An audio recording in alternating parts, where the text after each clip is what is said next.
Hello, everyone, and welcome to Co-Creation Station, the podcast where we talk about the law of attraction, the art of allowing spiritual magic, the mind-body-spirit connection, and how to best enjoy this mystical, miraculous, mysterious, crazy, sometimes confounding, but always incredible journey we call life. My name is Collin, and I am located in beautiful, sunny North Hollywood, California.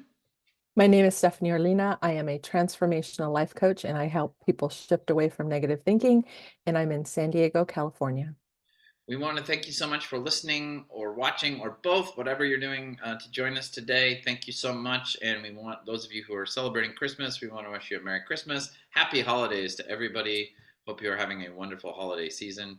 We do want to let you know, as always, that we mention the names Abraham Hicks and Esther Hicks a lot on the podcast. If you're not familiar with those names, Esther is a speaker and author who channels Abraham.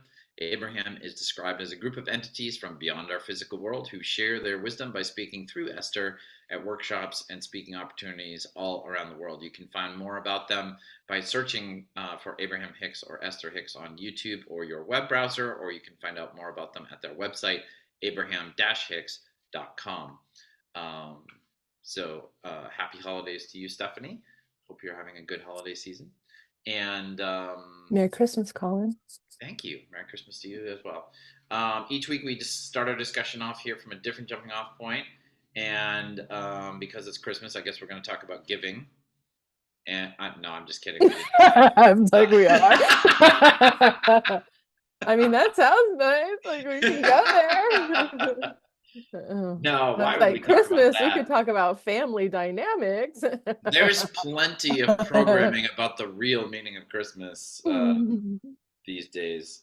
I was being sarcastic there. I just want to say really quickly, because you were saying it's Christmas, and my friend Janice and I went the other day because we both have the AMC A-list membership, where we pay a monthly fee and we get to see like 3 movies a week. And it's the 20th anniversary of the movie Love Actually coming out, and I love every time this year I love watching that movie. And so I don't know when it first came out if I ever saw it in the theater, and so to see it on the big screen, oh, it was so great, because I kind of that's do cool.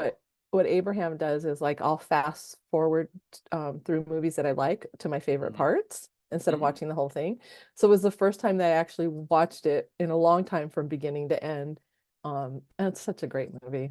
The And it music has your favorite actor of all time, Hugh Grant, in it, playing the Prime Minister. I mean, I'm not gonna ask why you said that. The music's great, and it's just it's about relationships and family and love. yeah. It's wonderful. Oh. But anyway, instead of that, I just didn't know if I was going to keep. I mean, I have some thoughts about Love Actually, but I don't want to go. I don't want to get. Okay, good. All right. I do like that movie, and I've seen it many times. Like most people. You're so funny. But each week we do start our discussion from a different jumping off point, and this week, instead of talking about giving and love, which sound like they would be really good topics, actually, now that I'm saying, we're going to talk about something else. Oh my God, we're going to talk about money. No, we're going to. Oh my gosh. Now that it's like, oh my goodness. Okay, anyway, so we were both like, what are we going to talk about? Neither one of us knew what. And we want to hear from you. Like Instagram a message, either one of us on our private. Mine's at Power and Joy. And Collin, what's yours? Collin Daniels Worster. Yeah, on Instagram. Or even I know no one's ever sent it through our Gmail, right? They need to, though, because I was going to mention this to you before or after the actual recording, but Google is deactivating inactive Gmail accounts, and I think well, I will email you. I currently have the Co-Creation Station 1111 Gmail forwarded to yours and my personal emails so that we can get them. But I think I'm now going to have to start checking Co-Creation Station Gmail because. Well, I'll check it because they don't get forwarded to me. I only see messages. Oh, maybe I only had it forwarded to myself. That sounds. Yeah, I only see messages on YouTube. So, but yeah, we want to, like, what do you guys want to hear? What do you want us to talk about? Like, we're here for you. Yeah. And so topics, Sarah, situation. Kelly, Angelica, Jacqueline, let us know. We need to hear from our peeps. But so that being said, I was like, oh, let me look at one of the Abraham books. This is the only one that I could find on my shelf. It's called Money and the Law of Attraction: Learning to Attract Wealth, Health, and Happiness. Because in some of their books, they have, all their different games that they provide for us to help us soften the resistance. Because it's really only the resistance that gets in our way of be doer having anything we want. And so okay, so I would thought what I could do is you call out a number, Collin, and I'll go to that page, briefly look at it, and then because we can't read because of copyright infringements and such, the whole thing. And then we can discuss it. 117.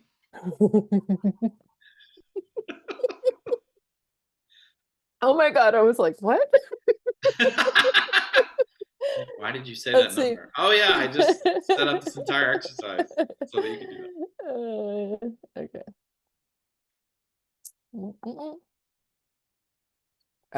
Oh, so the top of the page says, how could someone feeling pain focus elsewhere?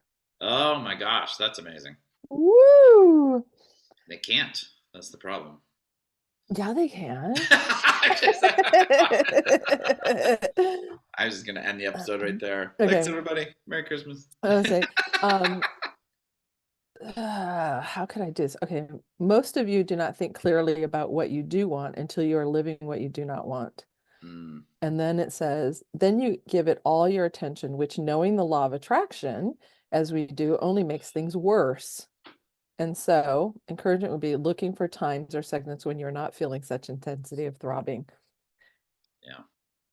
It kind of reminds me of, I shared with you in friend time, I went to my niece's graduation for her Hmm. nursing graduation. And there was a party afterwards. A little incident occurred with me and my other niece and one of my other nieces. And this morning I kept thinking about it. Last night I did. And then I realized I needed to apologize again. But it was all I could think about was that there were so many. I didn't even tell you all the wonderful things that happened yesterday, Colin. I Mm, got to go to Guitar Center with my sister, and my nephew was there. And years ago, he was the one. Oh my God, that's how our friendship came about. I was learning, he was teaching me how to play the keyboard. hmm. And then you came up to me afterwards when I was sharing this with some friends of ours. I was like, "Hey, do you want to play music together?" And my eyes like open wide, like, "You're a musician. I'm not. No way." Um, so I got to have an artist date just out of the blue last night. I haven't been to Guitar Center in forever. But going back to what the topic is, all I could think about was this incident. And there were so many wonderful things that happened all throughout my day yesterday. But it's like that throbbing toe or that pain, all my Mm, head kept going back to was the thing that was making me feel bad. yeah. And even at one point, I was like, Steph, the only reason you feel bad is because your inner being isn't focused on this.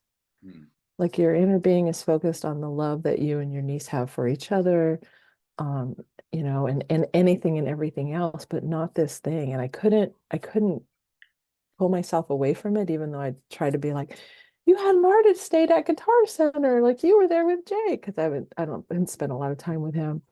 Um, I did some service yesterday in the morning, all these things, but it wasn't until I was able to see like, oh, I need to apologize again. I need to be very clear and come from my heart. And then I did, and then I was able to, as I'm talking about it, and I haven't let it go 100%. Um, but it did make a huge difference. yeah, I And mean, I feel like we've talked a lot about the fact that our brains, now we know that our brains are set up sort of from the way that we evolved as creatures, um, to help us survive. And so our minds, just love to look for threats, dangers, and problems. And once they find one or many, we love to just like toss it over and over and over and over.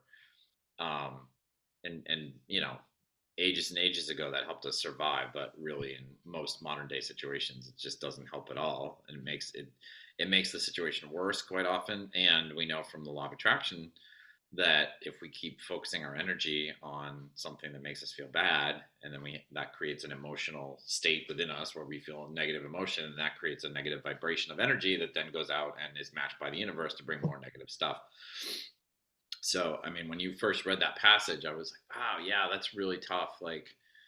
Um like if I'm really focused on, if I'm just overwhelmed by a negative feeling, or I'm focused on some recent memory or situation or something that brings up the negative feelings, it's really tough to like, how do you get out of that without denying it? I think one strategy that I've definitely used in my history, and a lot of people use, is you can go into denial about it. You can act like the thing isn't bothering you. Yeah. But as we all know, when you look inside at a person that's doing that, it doesn't work, right? Because when we have something negative, churning inside of us, we can go and act to everybody like it's not happening. But we know in terms of how we feel, like, nope, I'm still thinking about it. I still feel like crap, And our So bodies know too, right? Because we're yeah, having that emotion, which then has an effect in my body.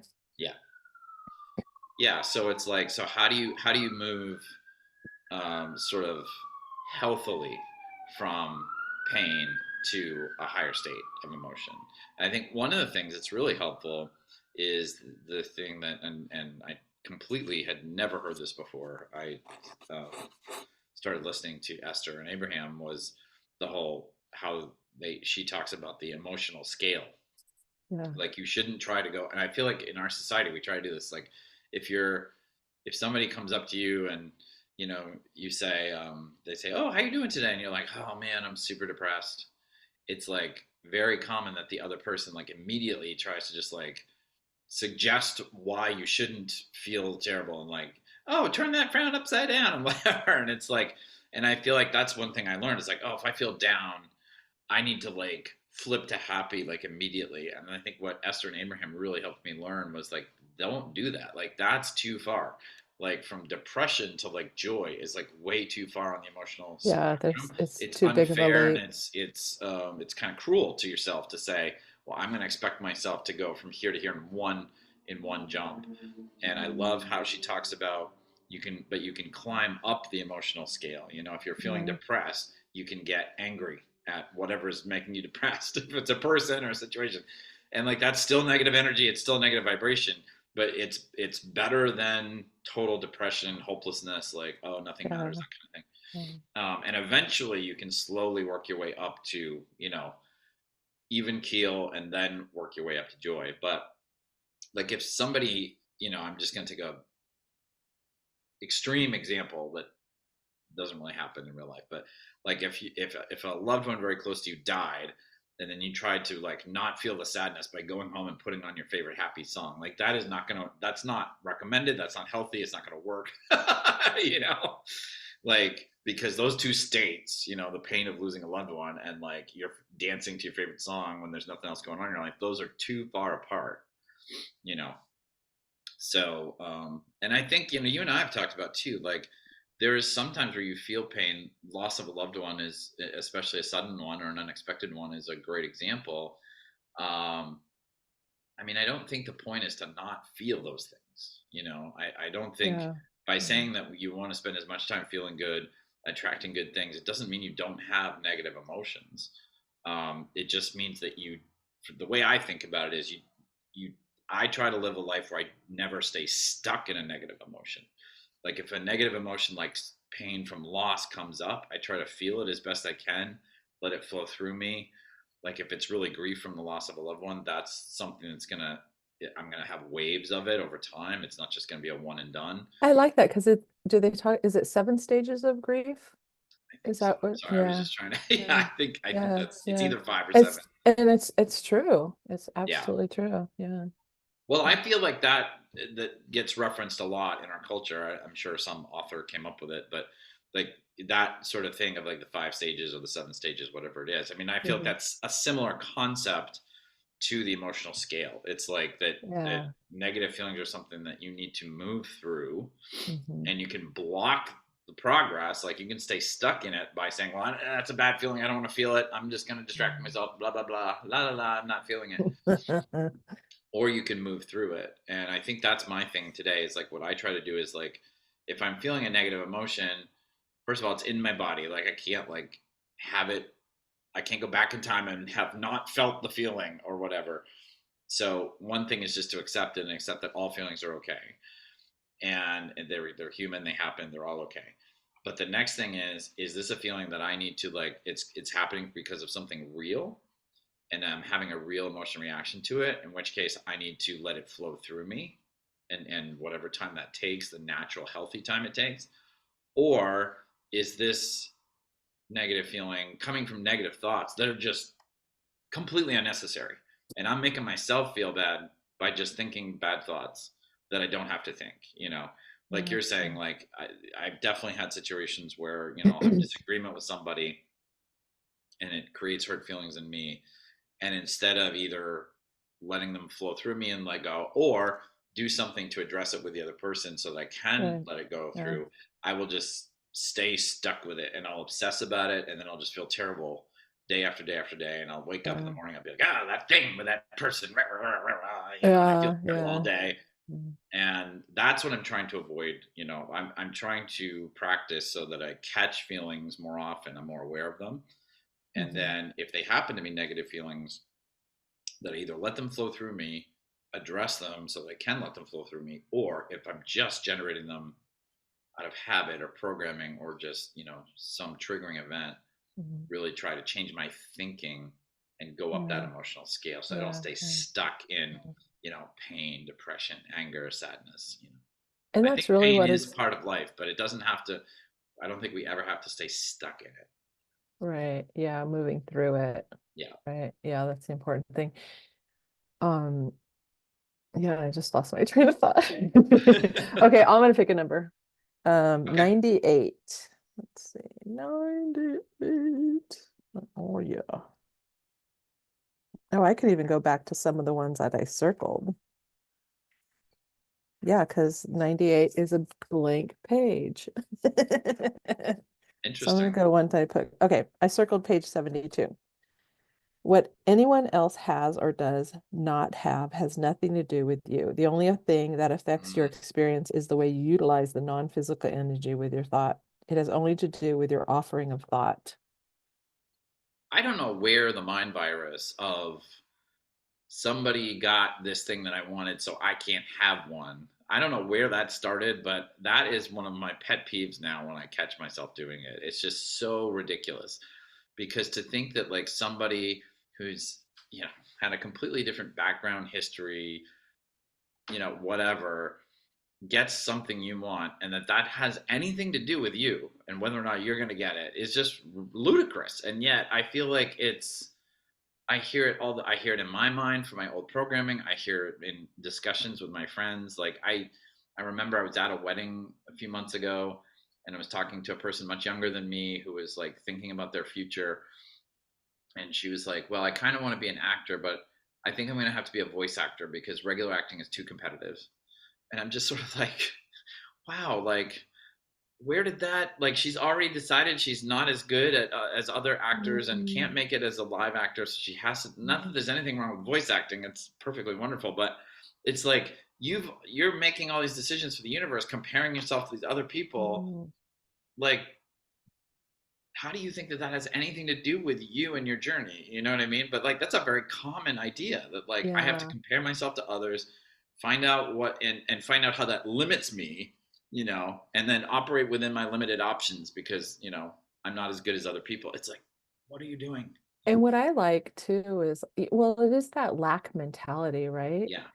And I like when Abraham talks about there's another pie. It's an infinite pie. You take one piece away and the universe is going to replace it with another piece. Yeah. But and then they say everyone has their own pie. Yeah. There isn't just one pie. And once everybody takes all the pieces, that's it. It's like you Yeah. have your own pie. It's funny how And these ideas like come from like these little stories or phrases in our culture, and they become so powerful. Because the other one that reminded me of that is the oh my, I missed my ship. Like my Yeah, ship yeah, came in and I yeah. The wasn't ship. there. Yeah, I And know. And like Abraham's you have like, one there's ship another ship, and in there's your another life. ship, and another ship. And it's Yeah, like I there's love literally that. ships landing every single day, you You know? know, Abraham's like, oh, I arrived at the dock and the ship left. I was like, Yeah. there's another ship coming. Yeah. That's why I That's what love the them dock, so I mean, much. that is what the dock is Dock is for. for another ship to come. And I think that's Like why I they love wouldn't build a dock if just one what ship came once in the that's whole. true. They wouldn't take the dock away, right? It's these things like they don't when you get down to these little stories and phrases we use to reference these things. It's like they don't even make any sense when you get to the heart of them. It's like, And that's why I love Abraham so much is when I first heard them, I yeah, just, I felt it in my body. It just resonated with me. I was like, oh, I yeah, love this. And because they help me like take away those, like they help me see the limiting beliefs that I have yeah, and that, you know, like this one of, oh, well, like you're saying, like, oh, well, they have it and I can't. Or mm, they have this certain unique thing, and so therefore I can't be that. Um, and and what I've come to experience over the years is like I have a friend who's, she's in love with this man and they got married and they're quite wealthy. And for me, she's a way shower. Like Barbara Stanny talks about in her book, Overcoming Under Earning, she talks about there are way showers, there are naysayers, and there's like five different things. And for me, my friend who is, she has a private screening room, like a home theater, like a nice, like it's one room. And to me, is she's like a way shower of like, oh, because I remember when she didn't have all that stuff in her life. But what she did have was the belief. I remember we were sitting, it was New Year's Day. We'd gotten together with a bunch of friends and we were at the beach and afterwards we were all sitting and having coffee. And she's like, I just believe I will be wealthy. And I was like, wow. Like she just had this firm belief. And she used a lot of what we talk about here. And so I knew her before she was wealthy and living abundantly, and now I know her now, and it's like, Steph, if she can do that, so can I. So can you. It's like it's really that belief, that expectation. well, and I think that's the issue with these stories, like, oh, your ship only comes in once or whatever, like, because that creates a belief. you Mhm. know it might be just this little phrase, but if somebody teaches it to you when you're young and you believe it, it Mhm. literally starts determining your reality. Yeah. And I mean, sometimes when I think about that, it's like so scary. It's like, oh my god, like how could one little thing like that determine my reality? But it's one of those things of like you just have to learn that and be very aware of what your beliefs are, and do your best to like reprogram yourself, And that's really what all if this you is have. about is a reprogramming, right? Yeah, Yeah. And how that is pretty easy when I think of yeah, it. It's not like I have to rebuild go and build a ship or yeah, go and build, a yeah, computer or anything. I don't have to do any of that. All I have to yeah, do is like pay attention because when you were talking earlier, it's like, oh, but how does it feel? yeah, Because when I was having those thoughts this morning, it was like, how did it feel? It felt really bad. I was like, oh yeah, my inner being's not thinking any of that. I am. And that's why yeah, that I'm feeling that negative emotion because me and my inner being aren't aligned. Like I'm mm, over here thinking about this thing that bothers me, and my inner being's over here going, life is good, all is well, there is only love, yeah. and yeah, so so just keep reprogramming, keep discovering what those thoughts are that are limiting me and holding me Yeah, I think back. that's part of it too, and that's why like listening to Abraham really helped me, because as I would listen to different people asking her questions at the workshop and her responding, it's like, oh, I would start to hear like, people would mention like that they have this particular thing, and she would, like the thing about the ship. I heard that from her, and it would be like, oh, I have that negative. That's a limiting negative belief that I have, and here's how to, here's a belief to replace it with. Yeah. And now I will still have that trigger sometimes of like, um where something doesn't work out for me in life. I'll be like, oh man, like my first thought sometimes will be, oh, that was my one shot. And then the next thing though, now I will remember is like, oh no, you know it's a dock. The ships keep coming in. There's another opportunity for that, you know. And I think that's a thing. It's like I was thinking about that recently too. About sometimes we talk about life or even parts of life. Like there's a way where you win and there's a way where you lose. And if you lose, you're just like it's the worst, and there's nothing you can do about it. And it's like, but when we realize that there's all the ships just continually come in, or if we use the Aladdin's lamp story, like that you get as many wishes as you want. It's like no matter where you are today, if you don't like your job, you don't like your home, you don't you're single and you want a partner, like you can get you can attract those things into your life. You can allow those things into your life. Like there's nothing that you did that like, oh, that means I can't.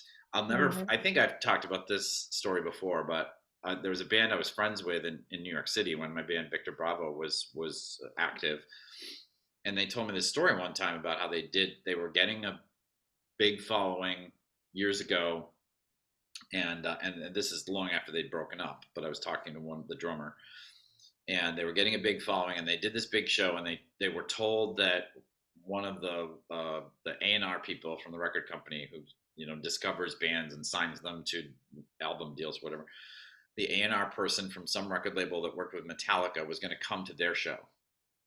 And so they were all excited. They played the show of their lives. They were super excited. And then after the show, they went out and the guy never came. Mm. And it just ended the band. They just figured like, and it was literally because they were like, well, No. that was our one shot and Oh, it didn't work out. So, I mean, they stayed together for a little while after that, but it petered out and whatever. And I'm yeah. just like, that's crazy. Like, All the thoughts. Think of all the thoughts that yeah, they must have thought from that yeah, point of being so high of the possibility. And yeah, then because you didn't show up for whatever reason, then all the negative thoughts and doubts and yeah, fears that probably trailed after that experience that came yeah. to the, yeah, But wow. then when you Yeah. contrast that with Van Halen's story, which is that Gene Simmons from Kiss saw Van Halen play before they got famous, thought they were amazing, paid for himself to do a full demo of their songs, then personally went to all the record labels in Los Angeles offices, gave them the demo, and said, you should sign this band.